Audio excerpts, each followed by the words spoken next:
Hello बच्चों, कैसे हो? बढ़िया हो ना? तो चलो, learn Hindi and Gujarati channel में आपका स्वागत है। आज हम सीखेंगे समास। तो चलो पहले समझते हैं कि समास होता क्या है।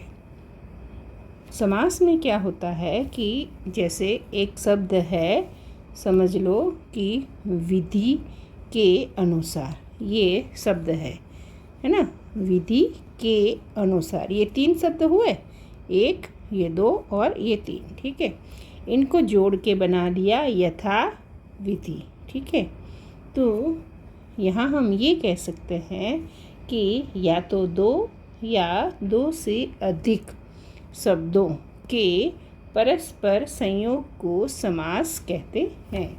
संयोग मतलब मिल जाने को, है ना? जुड़ के एक शब्द बन जाता है ना, उसको हम कहेंगे समास। ठीक है, और यहाँ पर देखो ये शब्द आया है पदों को। पदों का मतलब क्या होता है? जब शब्द है वो जब वाक्य में प्रयोग हो जाता है तब उसको हम कहेंगे पद। ठीक है, जैसे ये वाक्य है कि इसी को समास कहते हैं। अब खाली समास लिखेंगे ना तब तो उसको कहेंगे हम शब्द, लेकिन ये वाक्य में प्रयोग होने पर यही समास पद कहा जाएगा।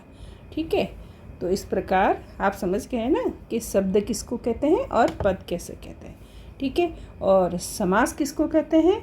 ये जो शब्द जुड़ जाते हैं उसी को हम समास कहते हैं। आपने पहले संधि में देखा था, उसमें क्या होता था? वर्ण जुड़ते थे। जैसे कि एक शब्द होता था विद्या और एक होता था आलय। ठीक है, तो उसमें क्या होता था? विद्या और आलय जुड़ के विद्यालय बन जाता था, है ना? तो यहाँ क्या हो गया? 2 वर्णों का मेल हो गया, है ना? तो इसको हम कहते हैं विद्यालय। और यानी कि ये हो गई संधि और ये हमारा हो गया समास। ठीक है, इन दोनों में अंतर ध्यान रखना है। ठीक है, एग्ज़ाम में कई बार पूछा जाता है कि शब्दों के मेल को क्या कहते हैं, तो हमें याद रखना है कि हमें समास कहेंगे। ठीक है, और अगर वर्णों की मेल की बात आए तो उसको कहेंगे संधि। ठीक है ना? तो चलो अब आगे देखते हैं कि समास में पहला समास हम कौन सा सीखेंगे। पहला समास सीखेंगे हम अव्ययी भाव समास। ठीक है, कौन सा सीखेंगे? अव्ययी भाव समास। तो हम समझते हैं कि अव्ययी भाव समास है, ये हमें कैसे पता चलेगा? तो उसमें जैसे कोई शब्द हो, जैसे आ जन्म। ठीक है, आ जन्म, तो यहाँ पर क्या होता है? ये शब्द एक शब्द है, ये दूसरा शब्द है। ठीक है, तो यहाँ जो आगे वाला शब्द होता है ना, ये अव्यय होता है या फिर उपसर्ग होता है। ठीक है, तो हम उसको कहेंगे अव्ययी भाव समास। ठीक है, तो हम परिभाषा समझते हैं कि जिन समास में पहला पद अव्यय हो, ठीक है, ये हमने देखा पहला पद, और दूसरा पद संज्ञा हो, उसे अव्ययी भाव समास कहते हैं। ठीक है, तो है ना एकदम आसान। तो ये जो अव्ययी भाव समास है ना, उसमें कुल थोड़ा 4 परिस्थितियाँ बताते हैं। कैसी? कि जो मान लो 2 शब्द है अव्ययी भाव में। ठीक है, जैसे है प्रतिदिन। ठीक है, एक शब्द है प्रतिदिन। ठीक है, इसमें 2 शब्द हुए ना, तो कहते हैं कि इन समास में क्या होता है कि पहला पद है ये कई बार उपसर्ग होता है। ठीक है, तो कई बार अव्यय होता है। ठीक है, तो ये 2 परिस्थितियाँ तो ये हो गई। ठीक है, और तीसरी परिस्थिति ये होती है कि जो दूसरा पद होता है ना, 2 1 और ये मान लो 2 है, तो उसमें जो ये पीछे वाला दूसरा पद होता है ना, कई बार वो अव्यय या उपसर्ग होता है, और कई बार क्या होता है? एक ही पद की आवृत्ति होता है।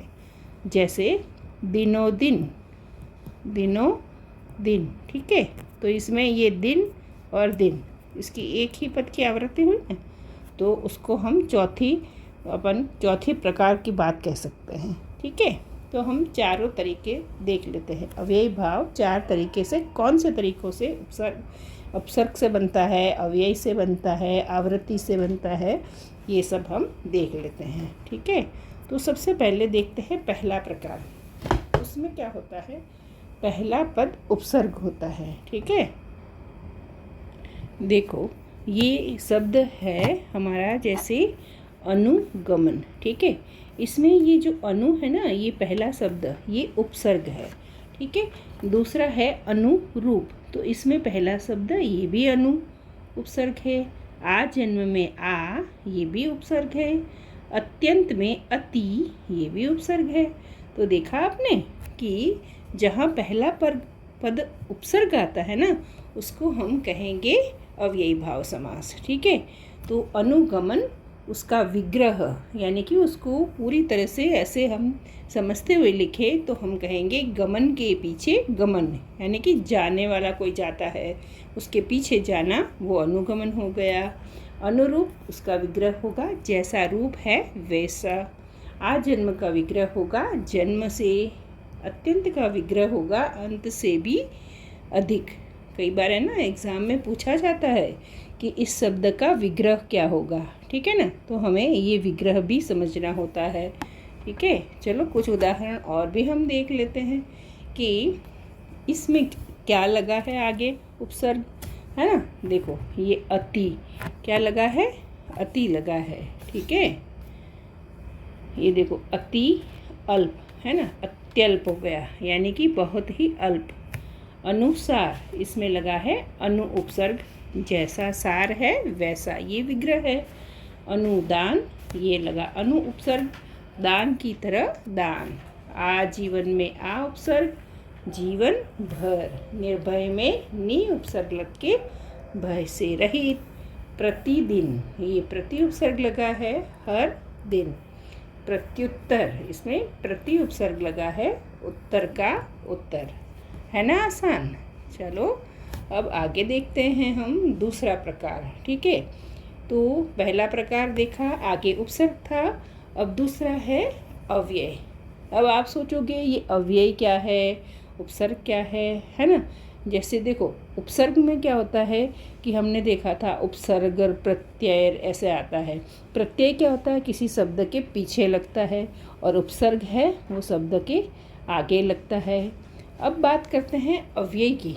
तो अव्यय क्या होता है कि जैसे ये अ है, ठीक है, ये एक अव्यय अ है, अन है, न, ना, पर, भर, यथा, स, हर, ये सारे ही अव्यय है।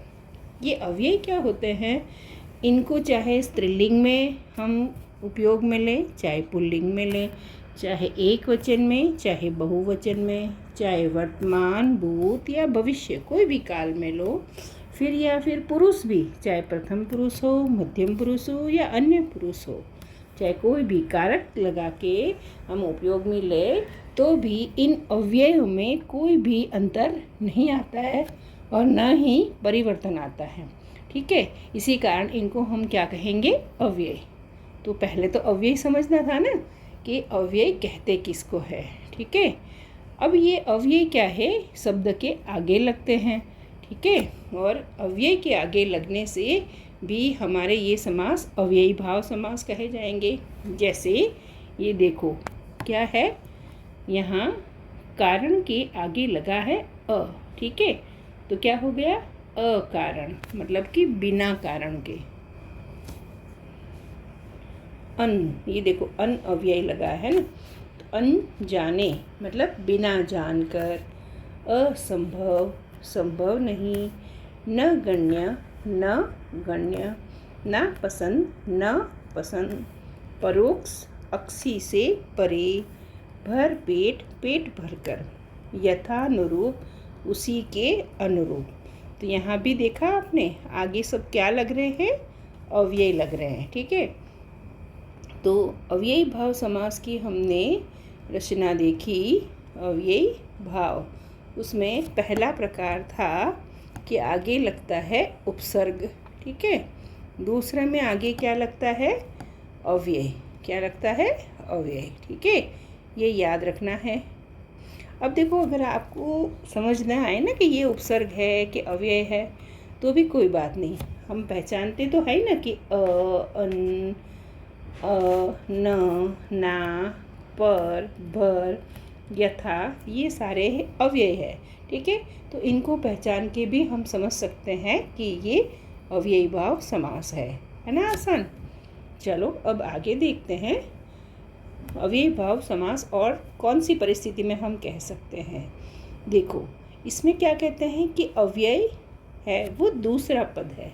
देखो, जैसे ये एक शब्द है अवसर अनुसार, तो यहाँ मुख्य शब्द अवसर आगे आ गया और पीछे अनुसार लग गया। अवसर के अनुसार ये विग्रह हो गया। ठीक है, इच्छा अनुसार, यहाँ पीछे अनुसार लगा है ना, तो इच्छा के अनुसार, कुशलता पूर्वक, गंगा पार, जीवन भर, नित्य प्रति। ठीक है, तो इसमें देखा आपने कि पीछे अव्यय लगता है ना। ये अनुसार, अनुसार, पूर्वक, पार, भर, प्रति। ठीक है ना। तो हमने तीसरी क्या बात देखी कि अव्यय कहाँ आता है, पीछे, पीछे यानी कि दूसरे पद में। ठीक है, तो ये भी हमारे अव्ययी भाव समास हो गया। ठीक है, अब देखते हैं तीसरा, चौथा। ठीक है, चौथे में क्या आता है कि उसी पद की आवृत्ति होती है। आवृत्ति का मतलब क्या हुआ, दोबारा आना। घर घर, दाने दाने, दिनों दिन, साफ साफ, देखा देखी, भागम भाग, तालम टोल, है ना। तो यहाँ विग्रह क्या होगा, घर घर का विग्रह होगा, घर के बाद घर, दाने दाने मतलब हर दाने पर, दिनों दिन मतलब दिन के बाद दिन, साफ साफ, साफ के बाद साफ, देखा देखी, देखने के बाद देखना, भागम भाग, भागने के बाद भागना, टालम टोल, टालने के बाद टालना।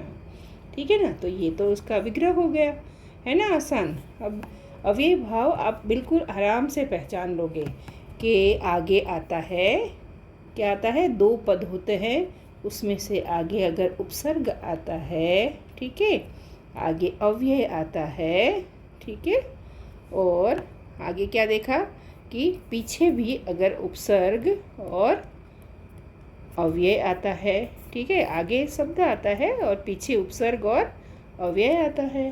ठीक है, तो पीछे भी अगर उपसर्ग और अव्यय आता है। ठीक है, ये तीसरी स्थिति हो गई और चौथी स्थिति हो गई आवृत्ति, है ना।